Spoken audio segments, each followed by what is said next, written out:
On December 20th, the day after the fight, what do the headlines say about this fight and about you? I don't know. That's for you guys to write. While none of the alleged remarks have been fully verified through released footage, multiple independent sources have confirmed nearly identical versions of the exchange. What truly unsettled many people in the room was Shakur allegedly going beyond boxing altogether by questioning Teofimo's mental stability, reviving past comments in which he suggested that something was psychologically off with his opponent. Whether or not the fight is fixed, whether or not it's fake, whether or not it's, this behind the wall deals being done and all those things. I think that as a boxer, you can see when a fighter pulls punches. You can see when a fighter... According to one witness, Shakur allegedly told Teofimo that January 31st was not therapy and that he planned to expose everything broken about him inside the ring. Several people present felt those comments crossed the boundary of traditional trash talk, transforming the fight into something emotionally volatile and deeply personal. Taking this. So you got ability and you have marketability in boxing. Now, unfortunately, how it goes is you could have the two best fighters with the best ability, but they don't have marketability. So they won't be able to showcase their talent to the world because broadcasters won't be interested and fans aren't that interested.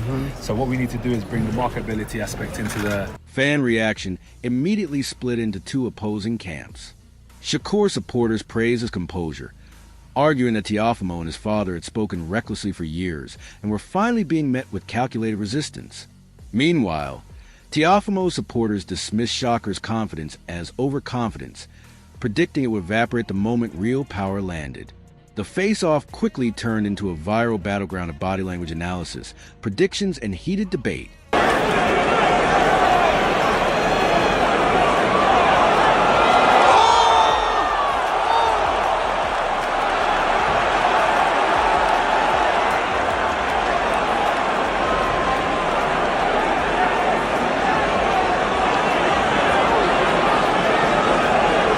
The timing of the encounter raised eyebrows because it occurred unusually early in the promotional cycle. Taking place on December 10th in New York City, the face-off left nearly 7 weeks for the psychological damage and imagery to simmer. Many believe this move was strategically designed to maximize tension rather than contain it.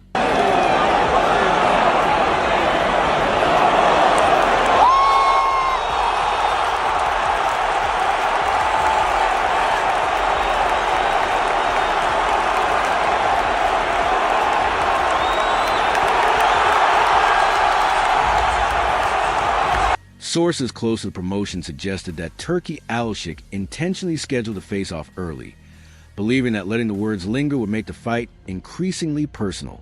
The longer both fighters sat with the disrespect, the deeper it would cut, a strategy that appears to be working, given the surge in online engagement and non-stop debate following the encounter. Saw a post that in 2017, on the night he defeated Vladimir Klitschko, Jake Paul was at some type of Disney Star Awards. Just your take on how this entire deal came together. Crazy. I mean, we were presented with an offer to fight Jake Paul, and we took it with both hands. I mean, we'd be crazy not to. During a press conference tied to the confrontation, Turki Alshik reportedly called in and confirmed that the winner of Stevenson versus Lopez would secure a massive fight in May. That announcement instantly raised the stakes, adding career-altering consequences to an already explosive matchup. You know, AJ was going to fight this week here.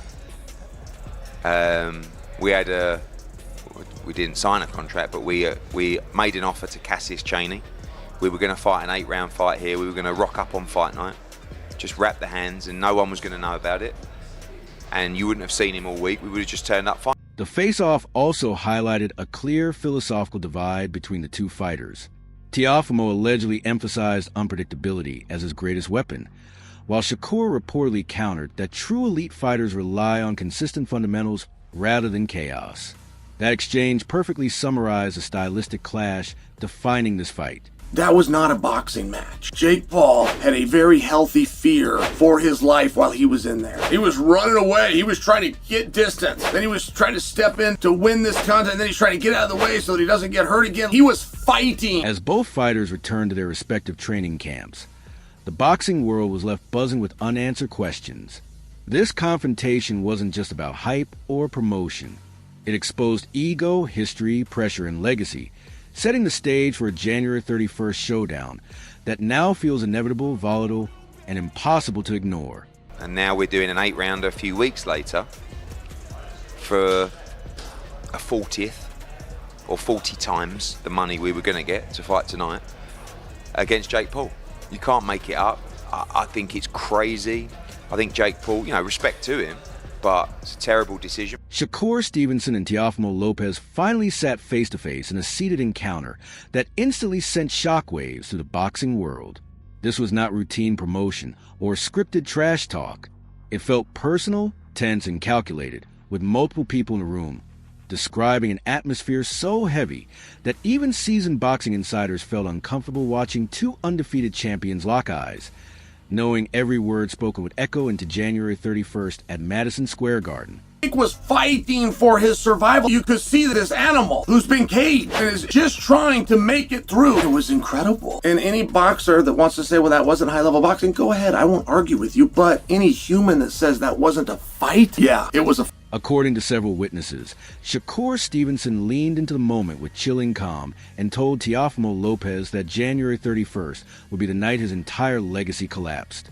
He allegedly warned that both Teofimo and his father would be left emotional once every weakness was exposed, stressing that this was not Lomachenko or Josh Taylor, but an entirely different level of threat Teofimo had never faced before. I'm just so proud of him. My mom has it. Your brother fought his ass off, man. Yeah, I mean, other heavyweights have taken that right hand and only took one. I'm just so proud of him. That was incredible. In my view, that was a victory on all fronts. Right. Minus the actual victory, obviously, of course, but bro, no one expected. Those alleged words immediately ignited social media. Fans didn't just hear confidence. They heard precision and intent. Shakur appeared calculated rather than emotional, which only amplified reactions when Teofimo Lopez refused to back down and prepared to fire back. The anticipation for January now feels deeply personal rather than merely professionally significant. 6 rounds with AJ, in my opinion, he won 4 of them. People will argue that he at least won 3.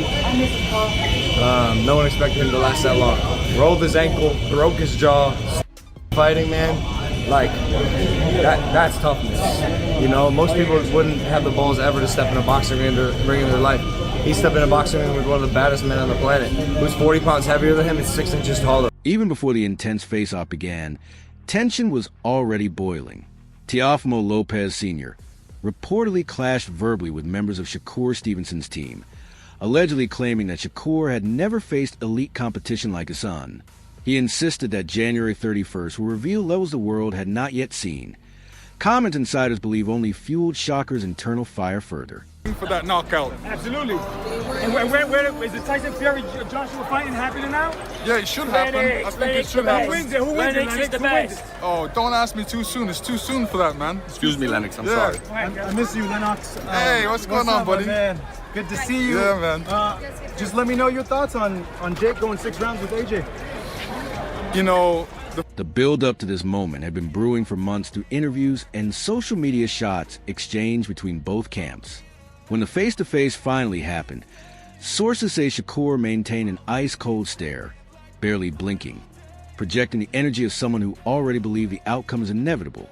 Several people present described his demeanor as genuinely intimidating. For someone who's been boxing for less than a decade, he has had no real professional opponents other than Tommy Fury that were legitimate world-class boxers. I don't even remember what happened in the Tommy Fury He lost fight. a close decision, but it was a good fight. It was a good fight, though. He's a good boxer. If he wasn't a YouTuber, people would be way more impressed with him. Yeah. The problem is he was like a... Witnesses claim there were moments when the tension nearly exploded into physical confrontation, particularly when Teofimo allegedly leaned forward and told Shakur that he breaks fighters mentally before touching them physically, referencing Lomachenko as proof. And then no one took him seriously. Yeah. And then he started too with more spectacle-ish fights. People were like, "Oh, this is you." He fought, Nate Robinson, like a basketball player. But the thing is, he knocked Nate Robinson dead. And it's the way he did it that I was trying to tell people. I'm like, no. That was skillful. So there's boxing matches where you see two guys just slugging it out, one guy lands a punch. For having me, and thanks for being involved in the event through Netflix. I think you did a great job as usual. I don't think it was a moral victory because he expected to win.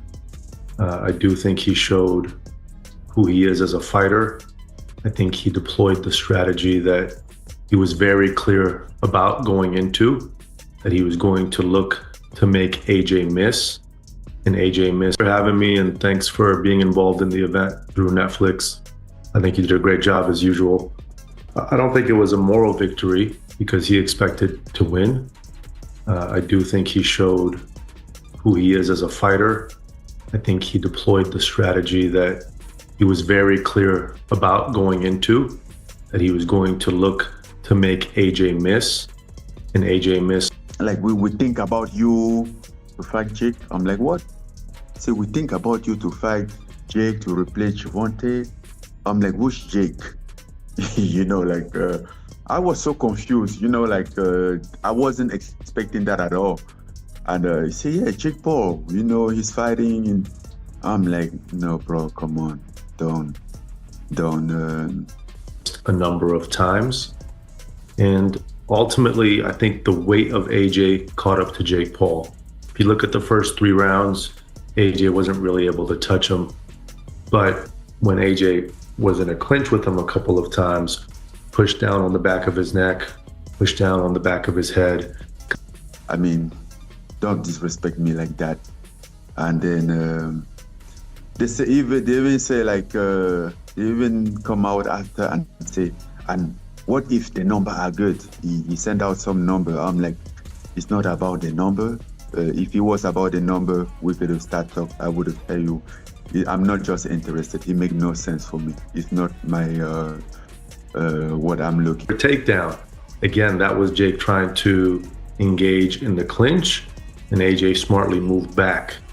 In one instance, I think it was the 5th round, Jake engaged for a clinch, AJ moved back and started punching down on Jake's back. So all of those things kind of deteriorated or emptied Jake's gas tank a lot earlier than I think he expected it to. The psychological warfare intensified when both fighters were asked about their game plans. Sources allege that Shakur directly told Teofimo he had studied all his weaknesses, pointing to struggles against mobile boxers, and arguing that he is far superior to the version of Lomachenko Teofimo faced. That statement struck directly at Lopez's most celebrated victory. What continues to echo about Shakur Stevenson versus Teofimo Lopez is how little of this feels manufactured. Real tension has a different texture, and everyone who watched that seated face-off could feel it. In the pauses, the eye contact, and the way neither man rushed to fill the silence. Both clearly understand what's at stake beyond belts and paychecks. Shakur Stevenson comes across as someone who believes time is on his side, treating inevitability as his greatest weapon. His confidence isn't loud or frantic. It's slow, deliberate, and controlled. When a fighter speaks as if the outcome is already written, it's either a massive bluff or the result of seeing something in training and tape that makes him feel untouchable. Teofimo Lopez, on the other hand, appears fueled by chaos and emotion. That unpredictability can be his greatest strength or his biggest liability. When he's locked in, he's beaten elite fighters and shocked the world. When emotion takes over, his performances can swing wildly, and Shakur seems intent on pulling him into that unstable space. Teofimo Sr. remains the most dangerous variable in this equation. He amplifies everything: the confidence, the pressure, the noise. Sometimes it helps Teofimo rise. Other times, it adds weight that's difficult to carry, especially when facing an opponent like Shakur, who appears calm enough to let that pressure crush from the outside. By the time January 31st arrives at Madison Square Garden, this fight won't just be about speed versus power or defense versus aggression. It will be about who managed the weeks after that face-off better, who slept easier at night, and who turned the words into motivation rather than distraction. At this level, the mental fight often decides a physical one long before the first punch is thrown.